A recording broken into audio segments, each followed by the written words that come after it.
Under the bonnet of the sluggish UK economy, pay raced ahead, up again 8.5% in July, ending a 20-month squeeze on incomes and producing a windfall for retirees, thanks to the triple lock guaranteeing the highest of either pay, inflation or 2.5%. I think we've been extraordinarily lucky, our generation. Me personally, I'm reasonably well off, so I can probably do without it, to be perfectly honest. I mean, if someone's willing to give me the money, and fine, I'll take it. But I think it depends on the pensioners. You've got a better teacher's pension than what I've got. I like it when people give me money. I can't deny that. The government is trying to grab the attention of the older people for their next vote. I mean, it's all politics, isn't it, at the end of the day? A really good thing for the old age pensioners. Marvellous. While pensioners at the British Motor Museum had mixed views on the future of the triple lock, senior politicians on both sides seemed to hint the lucrative deal for boomers may be out of time. Since 2010, the state pension has increased 14% in real terms. Compare that to working age benefits that in real terms have actually fallen 9%. This boost to pensioners will create quite the fiscal headache for the Chancellor and the government. While money is tight, the Tories have a lot of their political capital tied up in their triple lock policy. And already today's figures means that the state pension will cost an extra £2 billion compared to the budget only in spring. The big question is, how will they pay that? And will it end up amplifying intergenerational inequality? The recent kind of stagnation in living standards has fallen particularly hard on younger generations who have been affected by things like rising unemployment at a greater rate than older generations, and also kind of stagnant earnings over the last 15 years or so. So could we see a big shift in benefits thinking? The government line has been that they're sticking very firmly to the triple lock, no matter how expensive it becomes. But what's really crucial is that these rises in the state pension, which have been really beneficial for lifting lots of pensioners out of poverty, but it's really important that that doesn't come at the expense of working age benefits. That's particularly acute as unemployment picks up. Today, the doors of Wilko, the DIY retailer, closed for the last time, marking one of the biggest corporate collapses since 2008 and costing 12,000 jobs. There's music still playing, but there's nothing on the shelves. And today's national figures also contain other eerie signs. Unemployment is up, inactivity is up. Employment has had the sharpest fall since 2020, and vacancies have fallen below 1 million for the first time in 25 months. Despite all of this, the Bank of England may still think more rate rises are needed when they see today's pay figures. Ironically, a move that will benefit older savers, whilst making life tougher for the young. Well, joining us from Central Lobby in the Houses of Parliament are two former senior government ministers, Conservative MP Andrea Leadsom and Labour's Ben Bradshaw. Andrea Leadsom, I want to start first with the triple lock, which former Tory leader William Hague described today as a runaway train. I want to put to you a quote that he wrote in today's Times, saying it's growing by more than anything that can pay for it, wages or prices or taxes or the size of the economy. Is he right?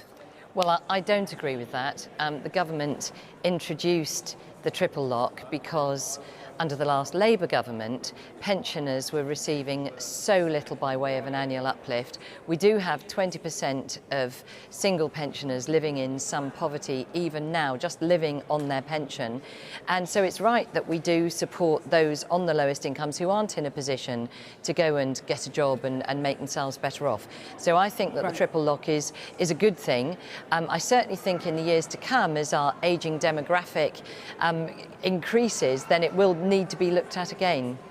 All right, so not forever, but for the next election at least. Ben Bradshaw, is that where you are, given that, you're accused by Andrea Leadsom there of making pensioners poorer under the last Labour government? Will you keep the triple lock? That's not up to me. That'll be up to Keir Starmer and what he decides to put in the manifesto. But I share the luxury of William Hague in not seeking re-election. And people like us can be a bit more honest about this. And I think it's right to say that there's an issue with the triple lock because it basically means the state pension goes up far more in the long run than earnings, and we already have a massive generational inequality and injustice problem in this country. But I don't think the solution is to scrap the triple lock.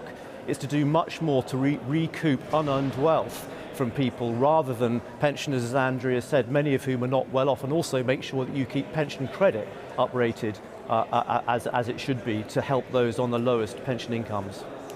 Ben Bradshaw, I've got a problem with your sound. I can't actually hear you, so I'm going to get Andrea Leadsom to respond to what you just said, and also perhaps to reflect on whether, you know, the government is the government too scared to ditch the triple lock because pensioners actually vote? No, and I would like to respond to what Ben said, because it's not true that pensioners are going to far exceed wages and inflation. That's not true. The triple lock is the highest of average earnings, inflation, or 2.5%. So actually that doesn't take pensioners way ahead. What it does do is make sure that they remain in line with the cost of living, and so that just keeps them whole. So I actually think it's a really important measure. I think there are plenty of other measures where we could be more robust. For example, perhaps considering in the future means testing further of state pensions, but that would be for far into the future, and obviously only for those then who do have significant private pensions. But certainly for anybody who's a basic pensioner, it's an incredibly difficult sum to live on. It's something like £8,800 a year for a single pensioner of that region, and therefore that isn't a princely sum. Well, Ben Bradshaw, if the triple lock continues intact, what about benefits? Should Keir Starmer guarantee that benefits would go up in line with inflation? We've had these unemployment figures today. Would you be in favour of him making that clear? I don't think Keir Starmer should guarantee anything at this stage. He should wait until the manifesto and when we've got a clearer idea about the dire state of the national finances. But I think there's a justice issue here. When the government tried to increase social security below inflation last year, it suffered a huge backlash from its own backbenchers. And I think at a time when wages are going up now, not public sector not quite at the rate of inflation, private sector above inflation, and you've got the pensions triple lock, I think it would look very odd and unfair for such a wealthy Prime Minister to penalise the very least well off in society, disabled people and others who rely on that support.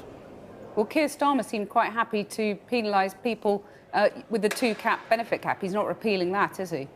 Well, he's being very cautious about what we're going to be able to afford. You know, if you just judge us on our records of the last government, when we lifted more than 1 million pensioners out of poverty, 3 million children out of poverty, I'm absolutely optimistic that the next Labour government will do the same. It may use other means to help alleviate child poverty, but until we have a better idea of the disastrous state of the finances we're going to inherit, I think he's being rightly cautious.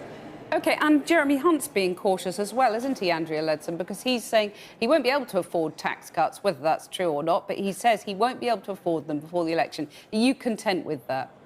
I think as somebody who believes in people being able to keep more of what they earn, I would always hope that we would have tax cuts in the back of our minds. But what I do want to highlight is the efforts that the Chancellor has made to get people who are economically inactive back into work. There's a huge amount of effort gone into work coaches, helping people, even people with disabilities who've wanted to get back into the workplace. There's something like 1 million more people with disabilities who now have the comfort and security of bringing home a wage and actually feeling that they're able to do something constructive. So I think not leaving people behind and encouraging them back into work is something any Conservative government will always want to focus on. Ben Bradshaw, you're leaving Parliament, so I just wanted to get a sense of honesty from you, because there's all these promises flying about, whether it's on triple lock, on benefits or tax cuts. Politicians have got to make tough decisions. We can't afford to pay for all of these things that they're promising, can we? Well, it would help if we have better growth and an increase in productivity and a proper industrial strategy, and that's one of the ways that the Labour government could improve those prospects. But I think you're right.